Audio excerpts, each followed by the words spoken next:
স্বামী স্ত্রী মিলনের পূর্বে এই মন্ত্রটি 3 বার পাঠ করবেন।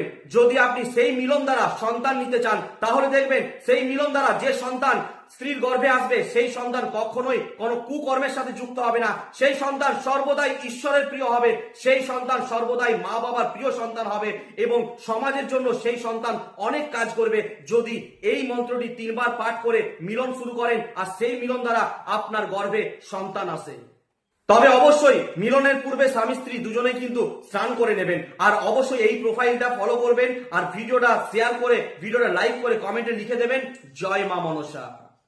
আপনি এই মন্ত্রটি পাঠ করুন, 3 বার পাঠ করবেন। মনে রাখবেন এই মন্ত্রটি আপনাকে 3 বার পাঠ করতে হবে। কি মন্ত্র না, আপনি শুদ্ধ মনে বলবেন পূর্ব দিকে মুখ করে, ওম নমঃ ভগবতে বাসুদেবায়, ওম নমঃ ভগবতে বাসুদেবায়, ওম নমঃ ভগবতে বাসুদেবায়। এছাড়াও আপনার জীবনের যে কোনো সমস্যা নিয়ে আপনি এক্ষুনি চলে আসুন মা মনসা সেবাশ্রম। আপনার জীবনের যে কোনো সমস্যা, যত ধরনের সমস্যা হোক না কেন, সকল সমস্যার সমাধান মা মনসা সেবাশ্রম। প্রত্যেক শনিবার প্রত্যেক মঙ্গলবার মা মনসা দেবী জাগ্রত মহাপুজো হয় বাঁকুড়া জেলা সোনামুখী থানার অন্তর্গত ইছারিয়া গ্রাম মা মনসা সেবাশ্রম। প্রত্যেক শনিবার প্রত্যেক মঙ্গলবার মা মনসা দেবী জাগ্রত মহাপুজো দ্বারা আপনার সমস্যার সমাধান করা হবে। তাই এক্ষুনি আসুন মা মনসা সেবাশ্রম।